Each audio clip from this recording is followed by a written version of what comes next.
Hi, this is Dee Anderson. Today I am going to show you how to diagram your fittings. Now, what I am doing on this particular beautiful dress, if you can see, those button loops are all stretched out. They've had a hard life. This is a sample dress. Oh, those are really bad. And she wants the dress to fit rather, excuse me, snug. And so what I suggested is, as long as we need to take it in. Can you see these pins? Bah, bah, bah, going down that dress, we need to take it in. In fact, we're taking it in. Here's the end of the zipper. Right there is the end of the zipper, and we're going to be taking it in, extending it clear down to here, past that zipper. So we're taking it in quite a bit. She wants it to fit nice and slim. My suggestion was a transparent, invisible zipper. My favorite stuff. Look how my hand, you can see it from behind. We found a good match for this netting. This one was a great match for it, as you can see there. A great match. Now, a decision she had to make, and this was a decision the bride made, when the zipper gets down to this part, this is a little bit dark. It's a bit darker than this ivory with the lace on it.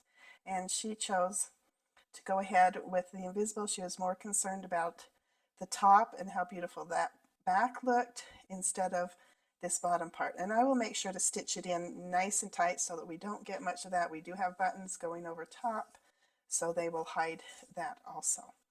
But just something that you need your brides to make those decisions on, so it's not on you when they're like, what's that brown line down at the bottom? You're like, that's your visible zipper. And if they've already made that choice and are aware, then it's fine. And usually it is just fine, but it's best that they know up front what's going on. Anyway, let's start charting.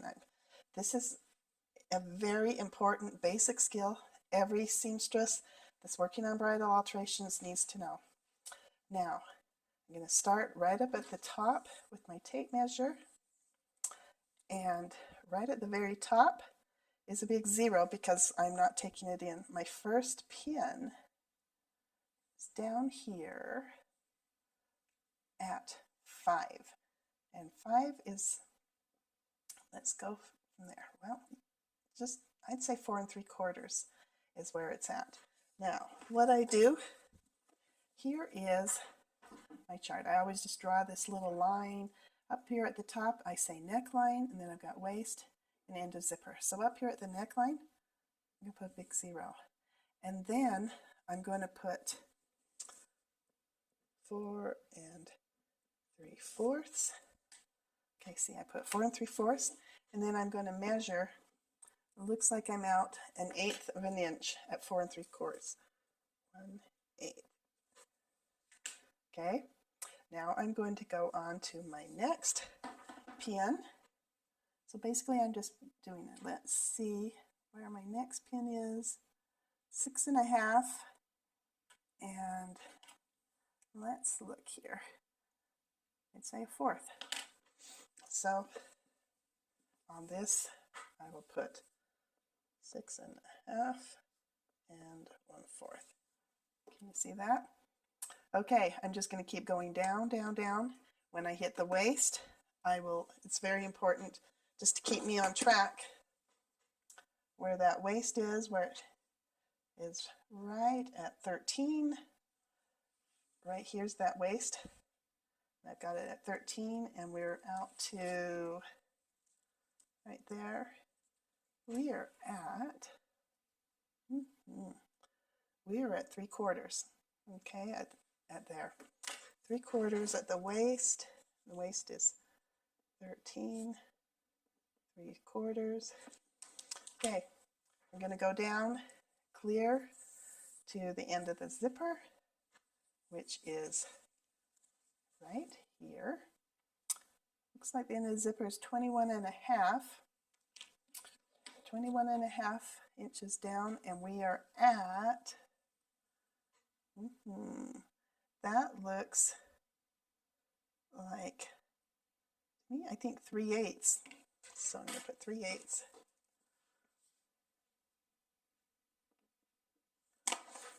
That's 21.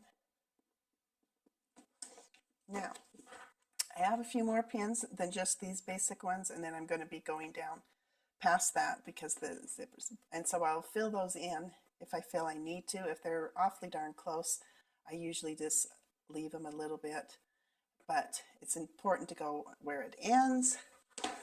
And on this dress, that would be clear down 25 inches. Oh, 24 and a half. 24 and a half. That's my bottom pin. And that's where I go back to 0.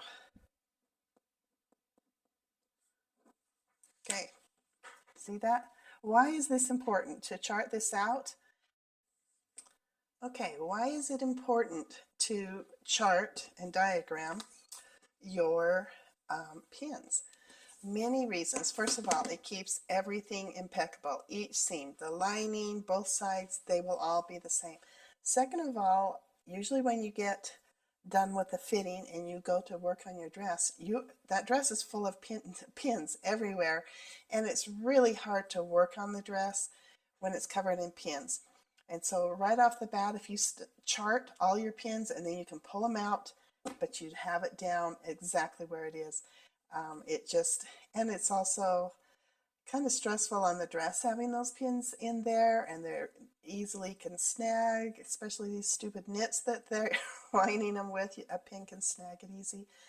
There's many reasons to do it. Most importantly is to have impeccable fitting measurements, and also really it will drive you crazy if you have all these pins kept in here and I have to work on everything else on this dress and there's pins everywhere. No. So I hope you learned something. I know this is just one of the basics, but I don't know. I've seen some very interesting kind of wing it seamstresses out there, and I just wanted to show you how to do it right and do it carefully. And yeah, there you go. Thanks. If you want to learn more about bridal alterations, I have an academy you can check out, and you'd be amazed at how many things you think you know how to do but are done quite differently in bridal alterations. Bye-bye.